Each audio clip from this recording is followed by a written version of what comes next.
You are not lazy. You are not weak. And you don't have bad discipline. The truth is harsher than that. Over the past few years, your brain has been literally reprogrammed step by step, notification by notification, to become weaker. Not because of some personal failure, but it became your problem to solve every time you push off something important to check your phone, every time 5 minutes turns into an hour of scrolling, every time a simple task suddenly feels unbearably heavy. That's not an accident. That's training. Just training in the wrong direction. The good news? Whatever was trained can be retrained. And in this video, you're getting an actual system, not motivational slogans. Today we'll break down 7 principles that rebuild the brain from a mode of weakness and impulsivity into a mode of strength and control. This isn't about trying harder, it's about building a system where discipline stops requiring effort because it becomes part of who you are. We'll go through the identity shift, the boredom threshold, environment design, energy management, feedback loops, recovery, and the compounding effect. By the end of this video, you'll have a clear plan of what to change and in what order. Most people try to change behavior without changing identity. They tell themselves, I want to read more, I want to work out, I want to be disciplined. But those are goals, not identity. And goals run out of fuel because the brain keeps asking, why should I do this specifically today? People with real discipline don't ask themselves every day whether to do the habit. They've already decided who they are. Not, I'm trying to run in the mornings, but I'm someone who runs in the mornings. The difference sounds small, but neuroscience backs it up. Decisions tied to identity require less willpower because the brain processes them as a fact about the self, not a daily choice. The practice is simple. Every time you complete a small action, made your bed, read a page, did 10 push-ups, don't tell yourself, I did that. Tell yourself, this is the kind of person I am. That slowly rewires self-identity. And it's identity, not motivation, that keeps habits alive for years. One of the biggest reasons discipline has become so rare is that the modern brain has lost the ability to tolerate boredom. Every free second now gets filled, a line, an elevator, a gap between tasks, moments that used to be space for thinking are now space for the phone. The problem is that boredom isn't the enemy. It's training equipment. It's precisely in moments of boredom that the brain learns to sit with discomfort instead of instantly escaping it. And the ability to tolerate discomfort is, quite literally, the definition of discipline. When you constantly rescue yourself from boredom with entertainment, you're training your brain to avoid any mild tension at all. Then you wonder why studying, working, or exercising feels unbearable. It's just slightly more boring than cat videos. Start small, 5 minutes in line, no phone. Lunch, no video playing. A walk, no headphones. This isn't self-punishment. It's restoring your brain's ability to be alone with itself without falling apart. Willpower is a limited resource, and relying on it alone is a strategically weak plan. People with strong discipline actually use willpower less often. They've simply removed temptation from arm's reach.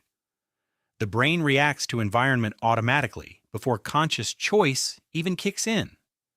If your phone sits next to you while you study, your brain will reach for it just because it's in view, not because of weak character, but because of basic attention architecture.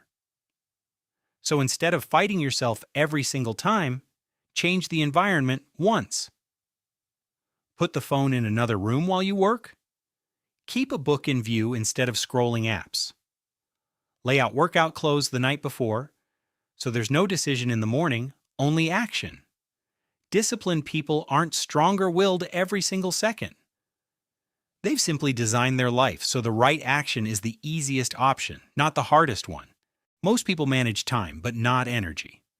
They schedule their day by the clock without accounting for the fact that the brain isn't a machine running the same way from morning to night. It has cycles, focus, dips, peaks. If you put your hardest task at the exact moment your energy is at zero, you're basically guaranteeing failure and then calling it laziness. The real problem isn't character, it's timing. Track yourself for a week. During which hours is your thinking clearest? That's your golden window. Put your most important, hardest work there. Save routine, easy tasks for your low energy periods.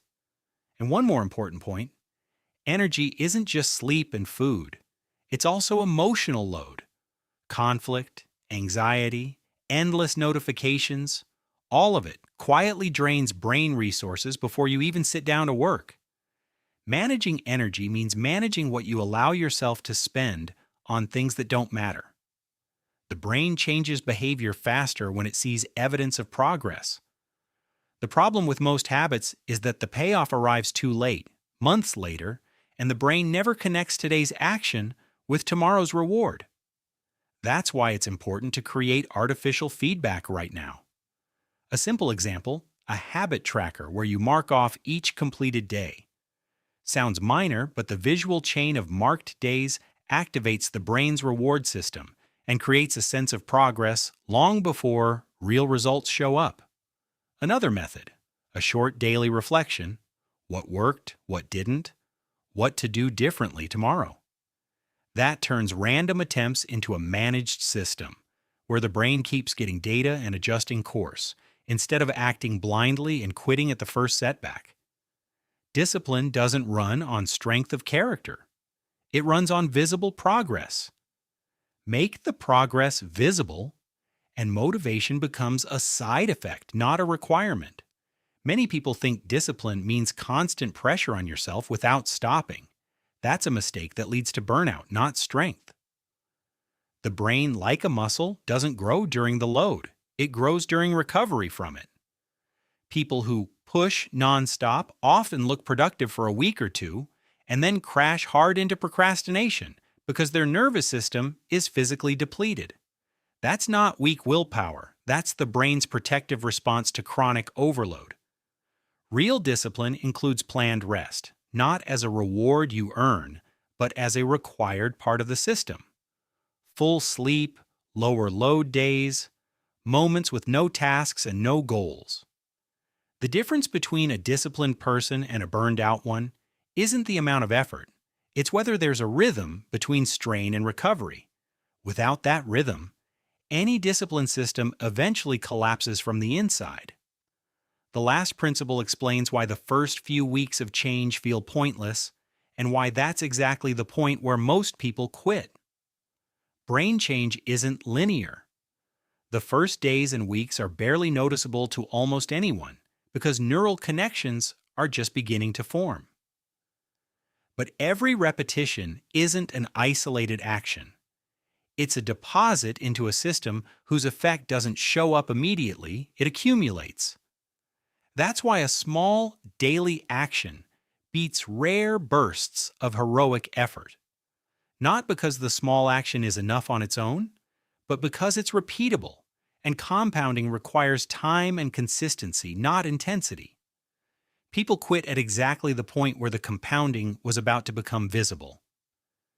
If you understand this mechanic ahead of time, you stop waiting for fast results and start trusting the process, because you know the change is already happening at a level you just can't see yet.